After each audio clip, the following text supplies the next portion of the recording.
حوزے کا نصاب کیا ہے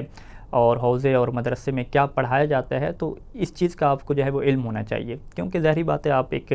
مرکز سے جڑنے جا رہے ہیں، ایک تعلیم اور میراث انبیاء سے اپنے آپ کو جوڑ رہے ہیں، تو آپ کے سامنے یہ چیز واضح ہونی چاہیے کہ میرا نصاب کیا ہوگا اور میں کیا کیا پڑھوں گا۔ سب سے پہلے تو یہ بات واضح ہے کہ جب ہم نے پڑھنا جو ہے وہ دین اسلام کو ہے، اسلام کے نظریات کو پڑھنا ہے، اسلام کیا بیلیوز اور کیا عقائد لے کر آتا ہے، کیا جو ہے وہ اخلاقیات اور معاشرے میں رہنے کے کیا قوانین ہمیں بتاتا ہے، اس کے اوپر ہم نے عالم بننا ہے، اس کے اوپر ہم نے تحقیق کرنی ہے۔ تو اس کے لیے ہمارے پاس جو بنیادی سورس رہتے ہیں وہ قرآن اور محمد و آل محمد کے فرامین رہتے ہیں،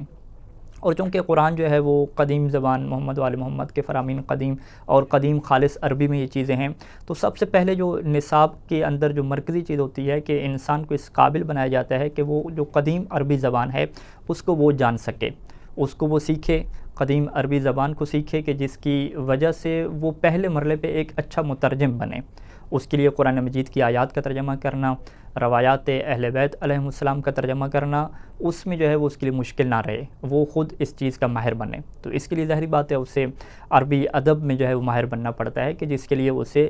3 جو بنیادی علوم ہیں اس کے اوپر محنت کرنا پڑتی ہے، کہ جس میں سے سب سے پہلے علم نحو آتا ہے، پھر علم صرف آتا ہے، پھر جو ہے وہ اس میں علم بلاغت اور فصاحت کے جو علوم ہیں وہ اس کے اندر آتے ہیں۔ تو یہ 3 جو ہے وہ مرکزی علوم چلتے ہیں۔ اس کے ساتھ ساتھ جو معاون علوم ہیں، لغت کے علوم ہو گئے اور دیگر ادبیات وغیرہ، وہ بھی کتب ہوتی ہیں کہ جس کو انسان پڑھ کے پریکٹس کر کے وہ قوانین سیکھتا ہے، وہ قدیم عربی سیکھتا ہے، کہ پہلے مرحلے میں وہ اپنے آپ کو اس قابل بناتا ہے کہ اب وہ کسی اور کے ترجمے کے اوپر ڈیپینڈ نہیں کرے گا کہ یہ فلاں جی مترجم نے ترجمہ کیا تو میں اس کو مان رہا ہوں، نہیں، وہ اس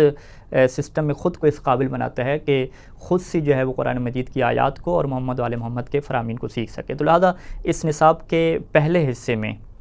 آپ یہ سمجھ لیں کہ آپ کو جو ہے وہ قدیم عربی زبان کا جو ہے وہ ماہر بننا ہوگا، اور اس کے لیے جو نحو اور صرف اور بلاغت کی کتابیں ہیں وہ ترتیب کے ساتھ جو ہے وہ یہاں پہ پڑھائی جاتی ہیں۔ دوسرے مرحلہ میں چونکہ قرآن و حدیث کو ہم نے ترجمہ کر لیا، قرآن و حدیث کا ترجمہ کرنے کے بعد ظاہری بات ہے اس کو ہم نے سمجھنا ہے، اس سے ہم نے استدلال کرنا ہے، تو اس کے لیے ہمیں علم منطق کی ضرورت پڑتی ہے، کہ علم منطق آ کے ہمیں استدلال سکھاتا ہے کہ اس طریقے سے ہم ایک دلیل قائم کریں تاکہ ہم قیاس سے بچ جائیں، تاکہ ہم استحسان سے بچ جائیں، اور ہماری دلیل ایک پختہ دلیل ہو کہ جس میں ہم جو ایک ذاتی رائے ہوتی ہے اس سے ہم بچ جائیں، اور وہ وہی بات ہو کہ جو اہل بیت علیہم السلام سمجھانا چاہتے ہیں، جو اللہ تعالیٰ اپنی آیات کے ذریعے سے امت کو بتلانا چاہتا ہے، اس سے ہم صحیح استدلال کر کے آگے تک پہنچ سکیں۔ تو اس کے لیے علم منطق کی ضرورت ہوتی ہے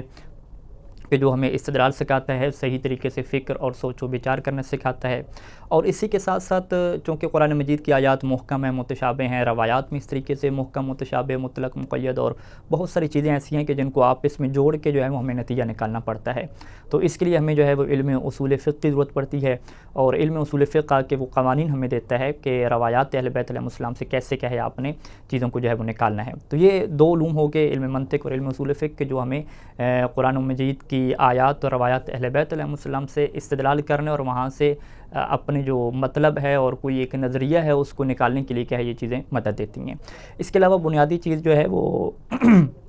جو احادیث میں ہمیں پیش آتی ہے کہ ہمیں احادیث کا جو ہے وہ علم حاصل کرنا پڑتا ہے کہ یہ احادیث کون سی کتابوں سے لی گئی ہیں، اس کے پرائمری سورس کیا ہیں، اس کے سیکنڈری سورسز کیا ہیں، اور اس کے لیے ظاہری بات ہے ہمیں علم حدیث اور علم رجال کی طرف جو ہے وہ بڑھنا پڑتا ہے کہ اس کے ذریعے سے جو ہے ہم جان پاتے ہیں کہ اس میں کیا ہے۔ تو یہ یعنی کچھ علوم رہتے ہیں کہ جس میں عربی کا علم ہو گیا، منطق کا علم ہو گیا، اصول کا علم ہو گیا، علم رجال اور حدیث ہو گیا، کہ یہ بنیادی چیزیں ہوتی ہیں کہ جب بھی آپ قرآن اور حدیث سے کیا چیزوں کو نکالنا چاہ رہے ہیں۔ تو یہ جو نصاب ابھی میراث انبیاء انسٹیٹیوٹ آپ کو دے گا، اور یہ تقریباً 4 سال نصاب جو ہے وہ اس میں آپ پڑھیں گے 4 سال میں، کہ اس میں یہی بنیادی چیزیں ہوں گی کہ آپ جو ہے وہ عربی زبان کے ماہر بنیں گے، اس کے ساتھ علم منطق اور علم اصول فقہ کے ماہر بنیں گے، اور ساتھ علم رجال اور علم حدیث کے جو ہے وہ وہاں پہ کورسز ہوں گے کہ جس کے ذریعے سے آپ خود اس قابل بنیں گے کہ قرآن اور حدیث سے کیا ہے نظریات نکال سکیں۔ ان سارے علوم کے ساتھ ساتھ جو ہے وہ علم عقائد بھی ہمارے ساتھ چلے گا۔ علم عقائد کے ساتھ جو فقہی احکام ہیں، جو قوانین ہیں ہمارے زندگی میں کہ جن قوانین کے اوپر ہم نے عمل کرنا ہے وہ بھی ساتھ ساتھ چلے گا، اور جو اخلاق اہل بیت علیہ السلام ہے اس کی تعلیم بھی کیا ساتھ ساتھ چلے گی۔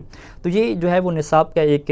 آپ کے سامنے میں نے جلدی ایک خاکہ بیان کر دیا کہ اس طریقے سے جو ہے وہ ہمارا ہدف ہے اس چیز کو جو ہے وہ آگے لے کر جانے کا، اور یہی ہدف جو ہے وہ حوزہ علمیہ نجف اشرف کا ہے، اور باقی جتنے مدارس کام کر رہے ہیں ان کا ہدف ہے۔